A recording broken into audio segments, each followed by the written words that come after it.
And we're back with Unforgettable Conversations, Season 5, guys. We're doing another Lito's Room.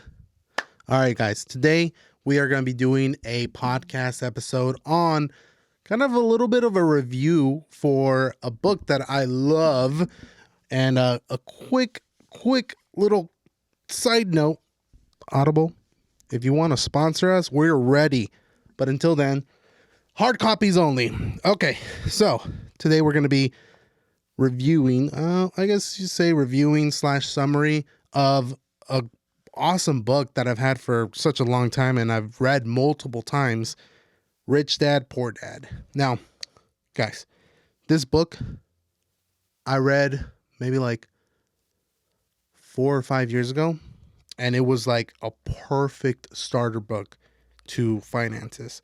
It's got so much knowledge in there, and it hits a couple different categories as far as like different investments as well as real estate, stocks, and noticing the difference between assets and liabilities. Robert Kiyosaki goes into this book and kind of gives you the lay of the land for like an intro, a beginner, kind of like a crash course for everybody. And it's a great book, and he's came out with a lot of other books like Rich Dad, Poor Dad. And I think he has his own company called Rich Dad, Poor Dad Company.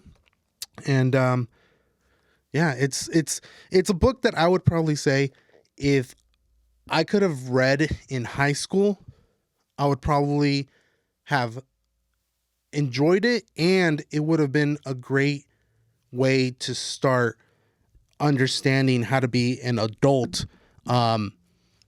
right out of high school. Like, the amount of information in there, even though it was written such a long time ago and rewritten, it's inspiring, it's motivational, it gives you everything you need, and it gives you a motivation to read more and educate yourself more. So let's kind of break into this. So the book is about Robert Kiyosaki, and he tells a story. I won't go into all of the details because I would really want you guys to pick up this book and actually read it. But the story is about him growing up as a little kid in Hawaii, and he pretty much talks about how he had two dads, a rich dad and a poor dad. Now, one of the dads was a highly educated, had his degrees, went to a good college, did the whole education route, and came out on top. And the other dad dropped out of, I believe he says, 8th grade, and he stumbles his way through, but eventually gets on top too. Now, the reason I'm saying that both of them came out on top is because they both were very, I guess you could say, successful people. So, but there was obviously one was a rich dad and one was a poor dad. So, even though the book, and I'm going to kind of spoil it for you guys, the rich dad is not the educated dad. The rich dad is actually the 8th grade dropout, not even high school dropout, the 8th grade dropout. And the poor dad is actually the highly educated one with all the degrees. Now, this dad that's the educated one is actually his biological father. And Robert's actual rich dad is his friend's dad. And early on in the book, it kind of tells you about how he's growing up and he has his friend. And both of them want to learn to make money. And they actually go to his dad to ask him, like, hey, Dad, like, how do you make money? And the dad doesn't really know how to answer it. So he kind of just says, use your head, figure it out. And they start thinking like, okay, like, let's see what we can do. And they get this cool idea as far as kind of like a science project to try to make money and literally make money, like physically. And it kind of fails, but it kind of shows how they were actually motivated into trying to figure out like how to make money. So they end up noticing like, okay, this didn't work out. And the dad actually refers them to the friend's dad. He's the poor dad says, talk to your friend's dad, the rich dad. He is building an empire for himself. He's slowly growing it. He might be able to give you the answers. So he goes through and he goes over there with his friend to go talk to his friend's dad and tells him, hey, we want to learn how to make money. So he pretty much tells them, okay, well, I'm going to teach you guys, but I'm going to teach you guys my own way. So it's not going to be like the school way where you're sitting down, you're taking a test, you're learning from the book. He's like, no, I'm going to teach you my own way. And I'm not going to dive too deep into that little section because that's a great part of the story. But he pretty much teaches them that life is tough. Life is tough and life is going to push you around, and you either are going to take it or you're going to push back, or you're going to try to figure out how to like deal with pretty much problems that come your way, good or bad, by your own fault or just spontaneous problems that come your way. It's life. So some of the quotes that I got are from the book, from what the rich dad says, and also from what the poor dad says. And I'll start with the poor dad. And some of the quotes that he would always say, that it's kind of like, it's like getting into the mentality of not being a poor person, like getting out of that mentality as well. And these are some of the quotes that he would say. The love of money is the root of all evil. I can't afford this. The rich should pay more in taxes, take care of those less fortunate. Study hard so you can find a good company to work for. The reason I'm not rich is because I have you kids. When it comes to money, play it safe, don't take risks. Our home is our largest investment and our greatest asset. I'll never be rich. These are all quotes from the poor dad. Now, these are quotes from the rich dad. The lack of money is the root of all evil. How can I afford this? So when he runs into something, how can I, instead of saying, I can't afford that, it's too expensive, I can't afford that house, I can't afford that car, I can't afford to purchase that or go on vacation or whatnot. How? Like, what do I need to do to be able to get that? It's a good mind change right there. Taxes punishes those who produce and rewards those who don't produce. Study hard so you can find a good company to buy. Learn to manage risk. My house is a liability, and if your house is your largest investment, you're in trouble. And one of the, even though it's kind of short, I am rich, kind of goes to, regardless if he, in the book he describes it, regardless if he was going through bad times where one of his investments completely failed, one of his businesses completely failed, he would still describe himself as a rich man. So that was one of the last quote for the rich dad. Now, the whole book goes into 6 different lessons, and we're going to go through them, but it goes through 6 different lessons that kind of combine the book to what it's going to be, but also lead into what you need to kind of figure out as far as like dealing with other obstacles, which he does end up giving you lessons, obstacles to overcome, and powers to gain. So let's go through some of those lessons. So lesson number 1, the rich don't work for money. They have their money work for them, which is kind of, I mean, to some people it wouldn't like click, like how does that work? And if you think about it, he dives really deep into assets and liabilities. And if you think about it like this, there's your bank account right here in the center. And there's assets, there's liabilities. Assets, they're going to put money into your bank account. Now, liabilities are whatever's taking money out. So if you look at your bank account and you see, okay, well, some of my investments that give me money every single month or every single quarter or every single year or whatnot, or whatever I'm making money, that's an asset.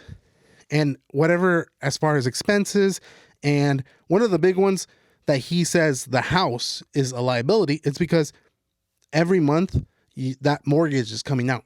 So it is a liability. It's taking out of your bank account and going into equity. But at the same time, it's like a lot of people argue with him as far as like, is it actually an asset or is it a liability because of the time that you sell it? But that's a whole nother thing that we don't want to get into right now. Maybe we'll do it when we possibly review his other books. But so far from what he describes in this book, a house is a liability. Now, lesson number 2, you need to be financially literate. And the best way I could describe this one, and he describes it very well, he says he would spend money trying to learn as much as possible. He would actually go through seminars and he would invest in different courses and read different books as far as like how he can further educate himself. And then that's actually how he talks about going into real estate in the book as well, because of the fact that not only was he trying to make himself successful through some of his careers and some of his businesses, but through real estate as well. He wanted to figure out how to purchase homes, and he describes this that are foreclosure homes, so he can get them at a significant lower price than just regular right out of the market, and how he could invest in them and possibly make more money off of them, either selling them or just keeping them as rentals. So next lesson after that, lesson number 3,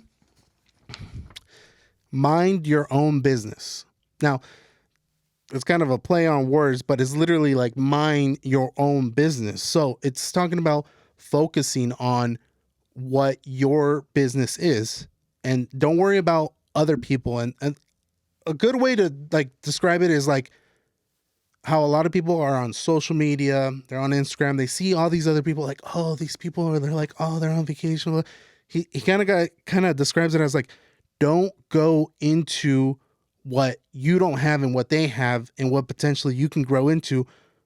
Put yourself and work on what you have, or work on getting what you want as far as a business that can eventually get you to those points. So it's a good lesson. The next one is the power of corporation for lesson 4. And the power of corporation is, it's actually pretty great if you're starting your own business. As far as like everyone else, that it's just kind of like the best way I could describe it is a safety net for yourself, because without having a corporation, people can actually sue you directly. Versus if you have a corporation and your business is under that corporation, they can come after the corporation and nothing's going to happen to your house. Nothing's going to happen to your car. They're not coming directly after you. That's the best way I could probably say like the benefit of that. He dives in deeper into the more of those details. So definitely check out the book, read it. It's not that big of a book too, because check that out. It's a short book. I think that's why I picked it up. All right. Lesson number 5, the rich invent money. And the way he describes it as far as inventing money, if you think about it like a stock. You go on your like Fidelity or TD Ameritrade or what's the other one? Robinhood. All these like platforms where you can actually purchase either fractional stocks or stocks of some sort, or even through whatever like providers that you guys have or brokers that you guys have. He talks about actually going in and like the rich invent their own money because of the fact that they get X amount of money, they purchase those stocks or those mutual funds or whatever it is, and those companies, for purchasing their stocks, they pay out dividends. And what dividends are, it's like a distribution of money to all the stockholders. So if you're holding a stock and it's like Apple, and they say, okay, every quarter we give out a distribution of dividends. So now let's say you bought, for argument's sake, $500 worth. And obviously this isn't real example, but let's say for holding that $500, you get $100 back. This is just an example. This isn't real. That dividend that you're getting back, you can redistribute it into the same stock.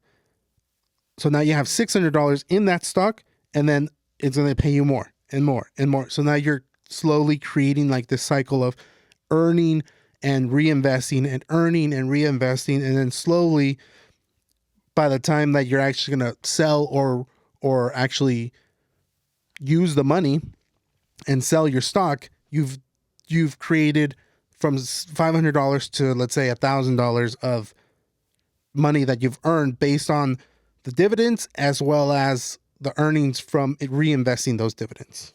So, inventing their own money. The next one is the last one, which is lesson 6. Work to learn, don't work for money. So, work to learn is pretty much working and learning.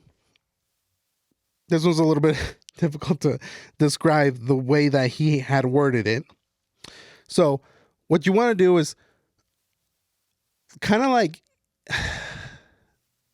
learn as much, like be a sponge and absorb as much as possible. So let's say you're going to be working at a location and you know, like, okay, for me to start my own business, I need to learn accounting. So I'm going to go work for this place for like, let's say 6 months to a year or 2 years, all about accounting. Absorb as much and learn as much as possible, but then move on to the next thing and learn more about something else like business administration. So let's say you left that job and you left for a position somewhere else with like the city or a small private firm or just a different like location, something even as simple as like Home Depot or something like that, and learning administration from there, and then moving on to the next place and learning something else somewhere else. Learn as much as possible so that the day that you do go start your own business, you have all the tools that you need to get the ball rolling. That's pretty much what he's trying to say. Now, he also talks about obstacles you have to overcome. Now, everyone knows that in life, there's obstacles. There's a lot of obstacles that everyone needs to overcome, but these are the 5 obstacles that he gives. And number 1 being fear. Overcoming fear is one of the biggest things because sometimes people are too afraid to either invest, either it's starting their own business, maybe the time's not right, they feel like they don't want to be a failure, they don't want to try and then fail, they'd rather just stay back. That's not the way to go, and he pretty much talks about that. Cynicism, laziness, bad habits, and arrogance. So with all those, I mean, laziness, bad habits, arrogance, they're all great obstacles to overcome. He dives in a little bit deeper into them and reasons behind all of that, but overcoming all of those obstacles throughout life, not just like, oh yeah, do them all before you start your business. Like, no, you're going to be working on this stuff continuously, like nonstop. Even if you start your own business, later on, you're going to run into situations where, oh, man, my bad habits are bringing my business down, where I'm still overcoming it. I'm almost done. Like I'm getting close to finishing, like actually overcoming this, but my bad habits or fear in itself, like, okay, I started a business, but now I don't know how to bring more work into the business. Like I don't want to fail by asking people for help or by taking a chance and going out there to promote or market myself. That's where it talks about overcoming all of this. So, and then the last part are the 10 powers to gain from this. So the few powers that he gives is the power of spirit, and it's finding a reason greater than reality. So finding what it is that you want to do. The next one is the power of choice. Choose your daily activities wisely. Understand that your daily activities, if it's coming out of like right after work and like watching TV for 4 to 5 hours, is not a good option. And that's why I've gotten rid of my TV, because I remember I used to do that all the time. I would get home and I'd just be like, okay, I just want to relax. I don't want to do anything. Let's see what Netflix has on. Oh, let's see what Hulu has on. Oh, let's see what Amazon Prime has on. And if you think about it, what did we just talk about? All those liabilities. What's Netflix, Hulu, and Amazon Prime doing every single month? They're taking money out of my bank account. So if I get rid of the TV and cancel all my subscriptions, now I'm getting that money back into my account that I would be losing. And you're also getting more time in your day to either do wise decisions, which was what he says. Now, the next one is the power of association. I don't know if you guys have heard this quote. I've heard it so many times. Show me your friends and I will show you your future. Literally, the people that you hang out with can influence you tremendously. And it's been proven. Whatever they do, you will eventually do or subconsciously do. You know, that like how they always say, if your friends jumped off a bridge, would you do it too? And then there's that running joke where it's like, well, yeah, they're my friends. We're going to go jump off of it together. Picking and choosing your friends correctly, and remembering that you want to be the, I don't want to say the dumbest person in the room, but you want to be with other people that are going to lift you up.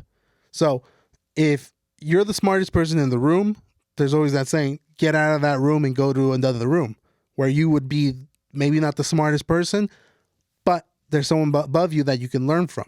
So that's kind of where it's going to. The next power is learning quickly. Now, learning quickly is pushing towards, kind of like how he was saying, educating yourself, taking seminars, reading books. And that's why I was saying Audible. Audible, please sponsor me one day. I'm tired of reading these paperbacks. No, I'm just kidding. I actually listen to Audible books all the time. And they're a great way to actually be able to go for a walk, go to the gym, go wash the dishes. I wash the dishes and I listen to Audible, and I love the results because I actually can finish a book way faster than if I sat down and I'm over here like I can barely read it because my glasses are like in the way and I'm like, my eyes are starting to burn, versus just washing the dishes and listening to a self-help book or some type of financial book. It's a great way to learn. And that's what he says, to learn quickly. So finish a book, learn from it, then move on to a different book, because just like how he was describing, you can learn a good amount of information from one book, but this isn't the only book, the end-all book. You go out, learn from different books, learn from different people, learn from different podcasts or different shows or whatever you can do to continuously educate yourself. The next one is power of self-discipline. Now, we all struggle. I struggle all the time. I feel like sometimes I'm consistent with some things and sometimes I fail tremendously. But to give you guys an example, there's ways to combat that discipline if you don't have it. Combat it by aiding yourself in, the example I'm going to use is the podcast. Sometimes I have the SD cards that I have for the recordings, and I'll have more than one. I'll record more than one episode. Even though we release one episode every Tuesday at 9 a.m., we also try to knock out 2 to 3 podcasts in one sitting. That way that when I decide, hey, you know what? This week's super busy, I wasn't able to do it. Instead of having like all our fans or all our subscribers feel like, okay, well, what the heck? Like there's no episode this week. It's like, no. I got one in the barrel. It's coming to you every Tuesday. It's going to come out. And that's it. Even if I'm not recording every Tuesday, I still have a system that slowly pushes it to next episode, next episode, next episode. So, self-discipline. The next power is power of good advice. Now, sometimes we all get people giving us advice about money, about our lives, about self-discipline, about everything. But you got to remember, who really is going to give you that advice? Like, if you're talking about someone that's, if you want to get healthy, you want to get fit, you want to talk to and get advice from someone that's in that position, someone that is healthy, someone that is fit. You talk to them, you get them to give you the advice. You don't get it from your next door neighbor who hasn't even gone to the grocery store in a couple weeks because he door dashes everything. So, choosing who you get advice from. Not everybody is going to be able to give you that financial advice that you want, because they might be broke or even more broke than you. Or they might be the right person because even though it doesn't look like it, they might be responsible with their money. It just depends. You also need to communicate with people and see, hey, who do I need to talk to reach my goals, and who can give me the best advice? Because it's easy to get advice from anyone, but it's hard to get the right advice from the right person unless you ask. All right. And the next power is the power of getting something for nothing. Now, he goes into saying being an Indian giver, which it's kind of funny because my mom would always say, don't be an Indian giver. And it was because sometimes I would be with my little brother and I'd be like, oh, yeah, you can have some of my chips or some of like this video game or something like that. And I'd be like, you can have it. And then like 20 minutes later, I'd be like, no, well, I wanted more because he was having more fun with it. It's like, no, I want that toy back. And she would tell me, don't be an Indian giver. Now, what he's saying is pretty much not being an Indian giver exactly like trying to do nothing for something, but actually doing very minimal for a high yielding result. So if there's a way that you can invest a small amount or be able to make that money back, do it and continue doing it and find other ways to do it.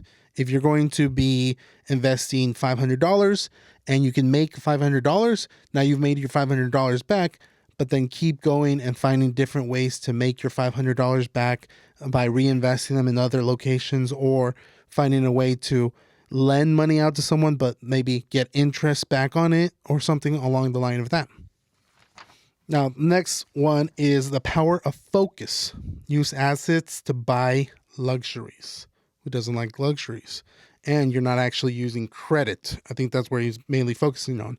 And the next one is power of myth. Choosing your heroes. Now, I know a lot of people like to go and they go on YouTube, they go on Instagram, and they see these people like with their lavish lifestyles. Like, I want to be like that person. But in reality, you got to remember, some of these people aren't real. They're fake. It's a facade. They're showing you what they want you to see.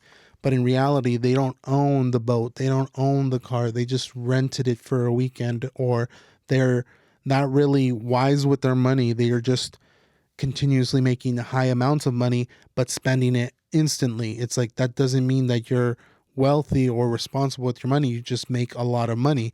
And we all know a lot of people that make a lot of money, but instantly lose it all. Or there's a lot of situations where famous people where it's like, what? This person is worth $50 million and they went bankrupt. How does this happen? That doesn't make any sense. It's like, well, they made all that money, but they weren't responsible with it. So be careful when you choosing your heroes and who you actually see as a hero or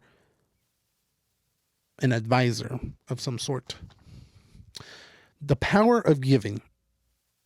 Teach and you shall receive. Now, this is pretty much a great way to see it, because I mean, for us, we're Christian, so we believe in tithing 10% of our income to our church. And we've continuously been doing it. I love doing it because it is kind of like how he was saying here, to the power of giving. And it's not like you're expecting something in return, but sometimes in a weird way, God works in mysterious ways, and he finds a way to bring it back. If it's either in peace of mind, or actual money coming back your way, or opportunities coming your way. But by putting yourself in a better situation, not only do you understand the way you manage your money, because if you think about it, the way you manage your money is going to determine how much you give, because you'll know how much you can give. There's a lot of people out there that, I don't have 2 pennies to rub together. I can't give. I can't be charitable. I can't give my tithe. I can't give my 10% because I don't have that much. And it's like, that's weird, because someone that makes half of what you make yearly finds a way to do it. Or someone that makes twice as much as you still finds a way to do it. And you are just not responsible with your money. So being responsible with your money, and then actually reaping the benefit of spending your money in a good way. Now, do I need that Lamborghini to be having fun, or can I split that amount of money and distribute it to some charitable donations in different locations that I feel passionate about? That's what he talks about. Once he reaches that level of, okay, I have managed my money and I have plenty of money to give back, or even educating someone else, I'm going to take the opportunity. So I see it the same way. I always give my 10%, and I try to be continuously consistent with it. And it's tough. It's definitely not easy. It's tough because sometimes you have to realize, hey, I spend too much money, but I still have to give.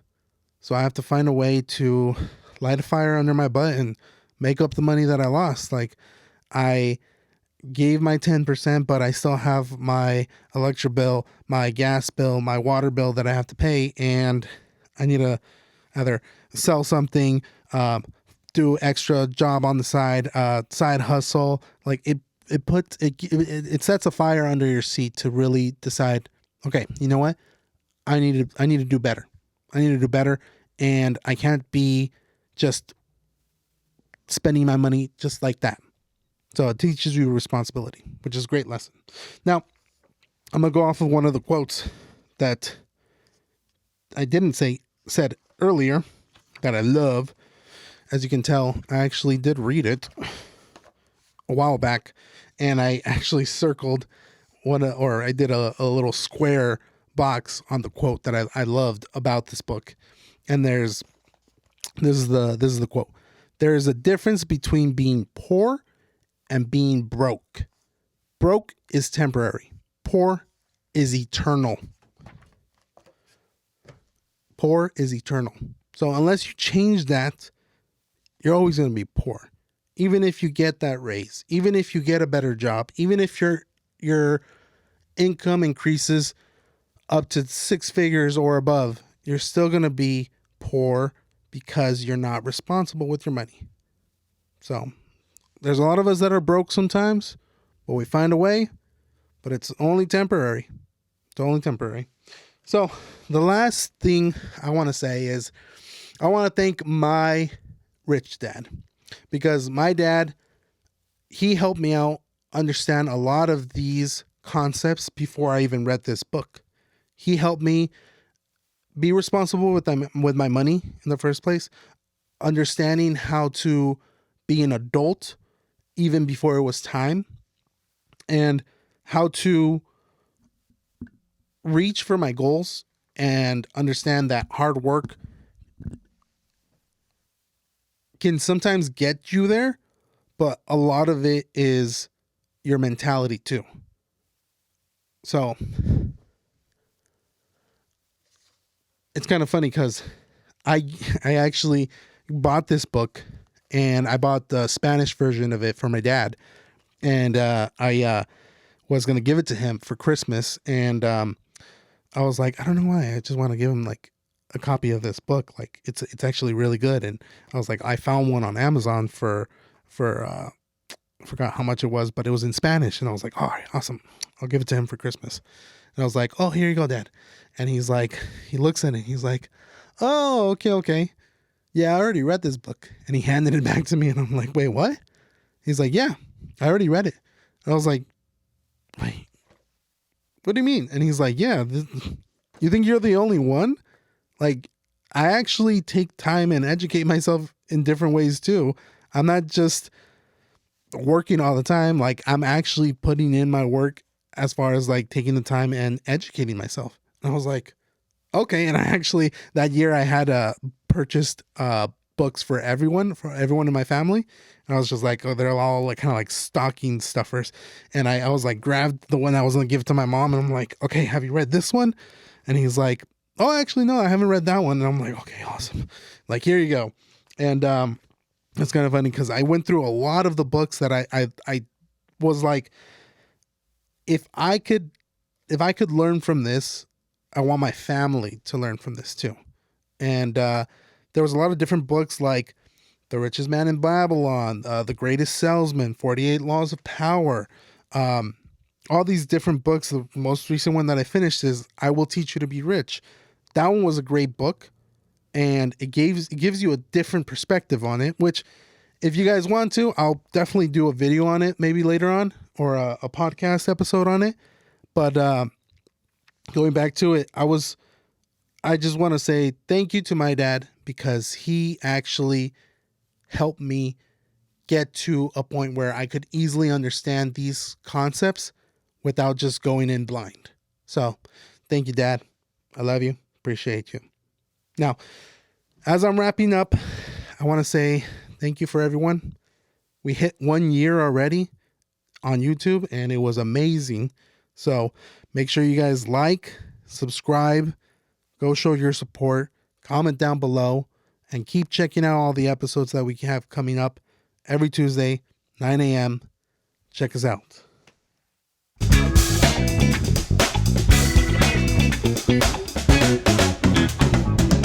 I'm still waiting for that email, Audible. Peace.